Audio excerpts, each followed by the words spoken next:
Hello, my name's Dr. Sumira Riaz. I'm a health psychologist and a patient engagement consultant, and I work for a company called Unboxed Psychology.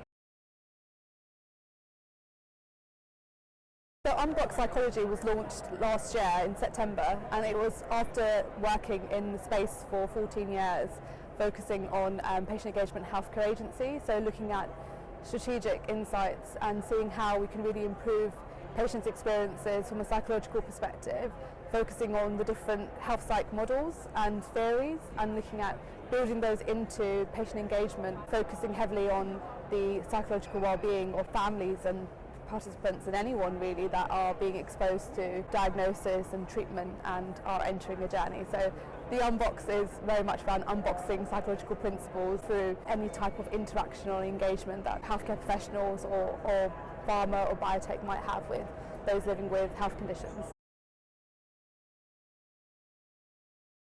I've worked in rare for a number of years, but I've also worked outside of rare as well. And so I have a special interest in rare disease because of the fact that there are so many elements that are often neglected, where people are still learning about rare disease and how best to support families. So that's sort of why I'm here today, is to see what innovations are being done, learning from other patient advocacy groups, other healthcare professionals, industry, to see how they're approaching rare disease and hopefully taking some key outputs from that. When we consider rare disease and we consider the fact that there isn't much information out there, there are a number of new rare conditions being identified yearly. With that, there's a lack of information, resources and support. So often families who have children or family members of rare or ultra rare conditions don't really know where to go, and often they feel a lot of uncertainty and loss, and they are grieving. They're also grieving with the fact that they've just learned that they've got this condition, and when they are searching for information, there's nothing there.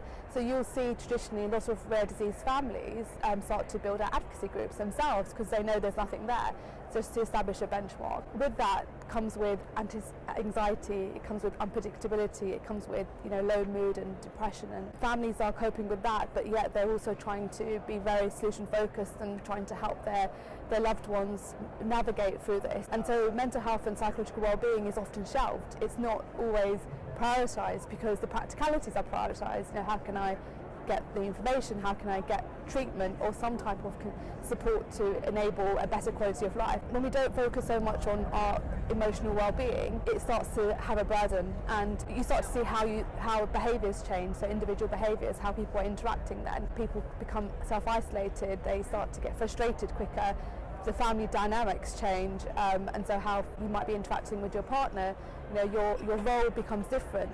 There's other siblings in the household, often they are not always prioritised, and that's not by purpose, it's just because of the fact that what's going on.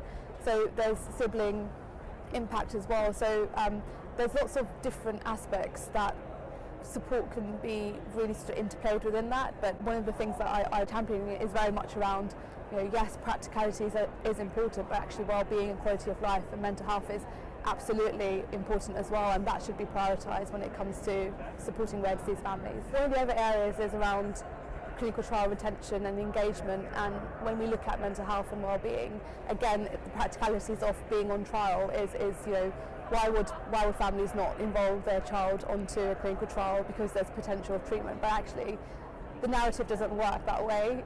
When I've talked about uncertainty, it is very much also about the fact that assessing emotional readiness to be on trials, the decision-making process of why you might want your child to be on this, what are the trade-offs, what is the impact it's going to have on the family dynamic.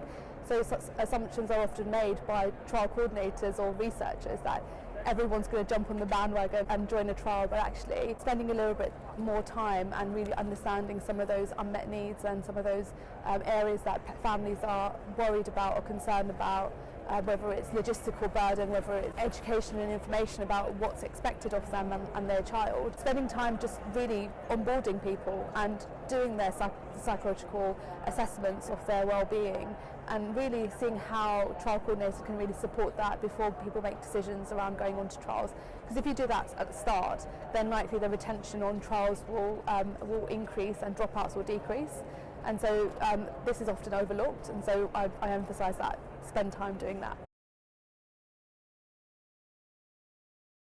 My message is that your mental health is absolutely important, and not only your mental health but also your family's mental health. And so you're dealing with this news and you're dealing with this whole new world, and it's new and it's different and it's scary. And so the only way that you can navigate through this is with some type of light. It's emphasising don't do this alone. You don't need to walk into this darkened room, but actually you can grab a flashlight and carve out your way. But in order to do that, you have to get the right support to really build your resilience and really enable yourself to have good mental health and emotional health too. If you have it, then you can then role play that and model that to your children and to your other relationships that you might have. There's lots of research that shows that if you're feeling low, depressed, anxious, it can really also interplay with how any type of treatment interventions influences your patient outcomes. And so if you've got children who are stressed or anxious, or they don't know how to articulate that or regulate their emotions, they might then display certain behaviours which can then impact their disease journey and patient and outcomes, health outcomes. And so it's about acknowledging that by addressing the emotional health, you're also then supporting the children and families to actually manage their treatment outcomes better as well.